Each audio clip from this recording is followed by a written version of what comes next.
Sesungguhnya tauhid yang murni dan bersih adalah inti ajaran dari semua risalah samawiyah yang diturunkan oleh Allah Subhanahu wa taala. Ia adalah tiang penopang yang menegakkan bangunan Islam. Ia adalah syiar Islam yang terbesar yang tak dapat terpisah dari Islam itu sendiri. Menegakkan penyembahan dan penghambaan hanya kepada Allah, serta menafikan dan menjauhi segala bentuk taghut.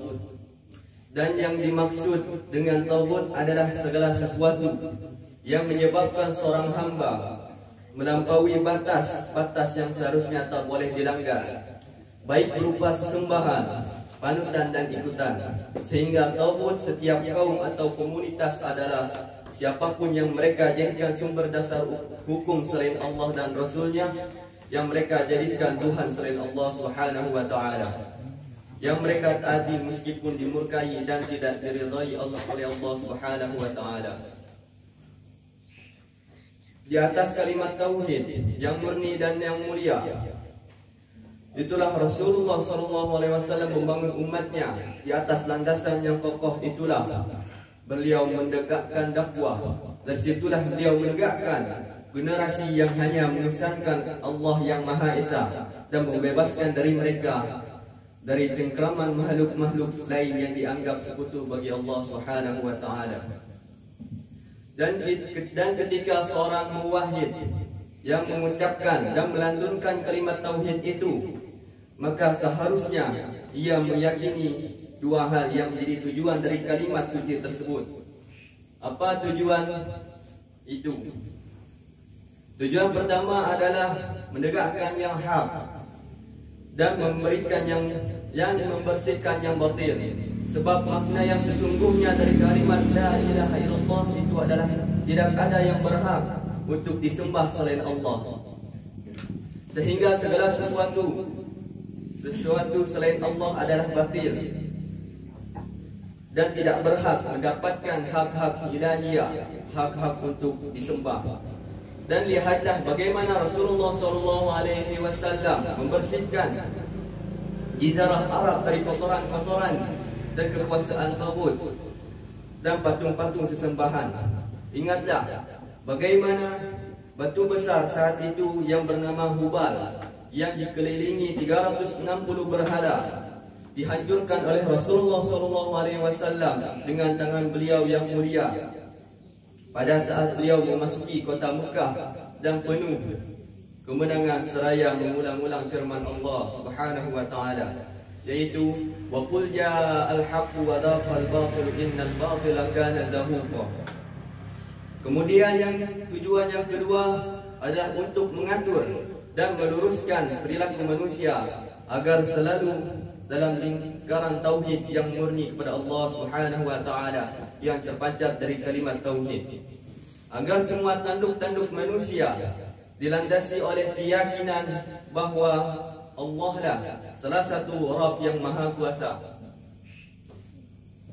Agar kalimat tauhid itu dapat berhasil guna dalam mengatur perilaku manusia, maka ada 7 syarat yang harus dipenuhi, yaitu al-ilm, mengetahui maknanya yang benar. Dan yang kedua al-yaqin, meyakini kandungannya tanpa ada keraguan. Yang ketiga adalah al-ikhlas, tanpa ternodai oleh syirik. Yang keempat adalah asyirk, yaitu membenarkan tanpa mendustakannya. Yang kelima adalah al-qabul, yaitu menerimanya dengan penuh kerelaan tanpa menolaknya, tunduk pada konsekuensi kalimat tauhid, al-iqiyad. Dan semua itu harus dilandasi dengan al-muhabbah, cinta kepada Allah Subhanahu wa taala. Bila ketujuh syarat tersebut telah terpenuhi, maka insya-Allah seluruh ibadah dan amal kita akan selalu terhiasi dan diterangi oleh kemurnian tauhid, sehingga semuanya dikerjakan hanya karena Allah. Tidak ada lagi permintaan tolong selain kepada Allah Subhanahu wa taala. Tidak ada lagi tawakal kecuali kepada Allah. tidak ada lagi kekuatan selain pertolongan Allah. Dari sinilah seorang muwahhid akan merasakan dari lubuk hatinya yang terdalam bahawa segala sesuatu selain Allah Subhanahu wa taala adalah lemah dan tidak berdaya. Maka ia tidak lagi takut kebengisan dan kekuatan para makhluk, tidak lagi terpedaya oleh kilau duniawi, dan baginya tidak mungkin ada yang dapat menandingi Allah Subhanahu wa taala. Tidak ada yang dapat menghalangi apapun yang dikehendaki Allah Subhanahu wa taala, sehingga baginya bergantung kepada selain Allah adalah suatu kelemahan dan berharap kepada selain Allah adalah sebuah kesesatan. Dari sinilah jelaslah perbedaan yang sangat jauh antara seorang muwahhid dengan seorang musyrik. Seorang muwahhid adalah orang yang mengetahui zat yang menciptakannya sehingga ia pun beribadah dan menghamba padanya dengan sebenar-benarnya. Sebaliknya seorang musyrik adalah orang yang buta mata hatinya, kehilangan arah dan jauh meninggalkan zat yang melimpahkan nikmat padanya. Na'udzubillah min dzalik.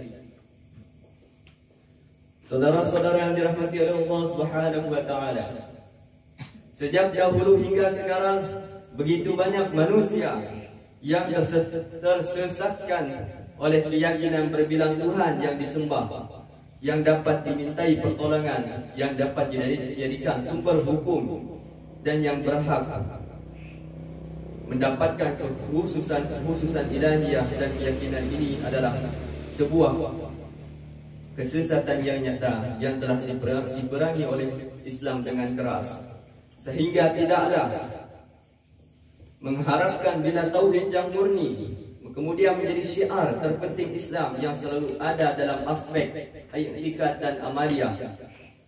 Dengan syiar inilah Islam dikenal. Bahkan karenanya Islam diperangi. Seputar syiar inilah pertentangan antara ahlul haq dan ahlul batil terus berlanjut. Dan sesungguhnya kemunduran dan musibah-musibah yang selama ini menimpa umat Islam adalah disebabkan mereka tidak lagi memperhatikan syiar yang penting ini. Lemahnya ikatan tauhid dalam jiwa-jiwa mereka adalah sebab utama dari berbagai kekalahan kaum muslimin dan kemenangan musuh-musuh mereka yang kita saksikan dalam kurun waktu yang cukup lama. Banyak di antara kaum muslimin yang tenggelam dalam kebodohan terhadap tauhid ini, sehingga mereka mendatangi penghuni-penghuni keluar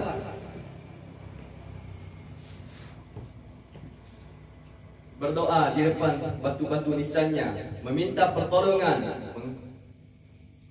penghuninya saat susah ataupun sedih.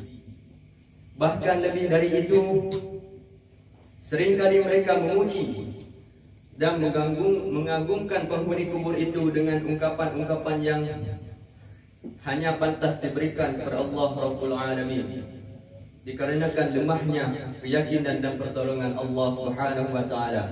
Banyak di antara kaum muslimin yang kemudian menggunakan jimat dengan menggantungkan di tubuh mereka karena yakin bahwa hal itu dapat mendatangkan keselamatan dan menghindarkannya dari mara bahaya. Padahal Allah Subhanahu wa taala telah menegaskan dalam suratnya. Hadirin santriwan dan santriwati yang dirahmati oleh Allah Subhanahu wa taala, dalam suatu hari Nabi Muhammad sallallahu alaihi wasallam bersabda melihat lelaki yang mengenakan jimat di tangannya. Lalu beliau berkata, cabutlah benda itu, karena ia hanya akan semakin membuatmu lemah atau takut.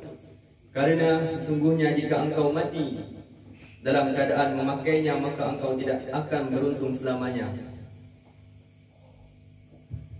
Dan juga diriwayatkan oleh Imam Ahmad bahwa Rasulullah SAW bersabda, "Man 'allaqa tamimatan faqad asyraka." Barang siapa yang menggantungkan jimat, maka sungguh ia telah berbuat syirik. Di antara kaum muslimin yang terdapat orang yang terfitnah oleh para tukang sihir dan peramal yang katanya dapat meramal masa depan. Padahal Nabi SAW yang mulia telah menyatakan, barang siapa yang mendatangi tukang ramal atau dukun lalu mempercayai apa yang dikatakannya, maka sungguh ia telah kafir terhadap apa yang diturunkan pada Muhammad SAW.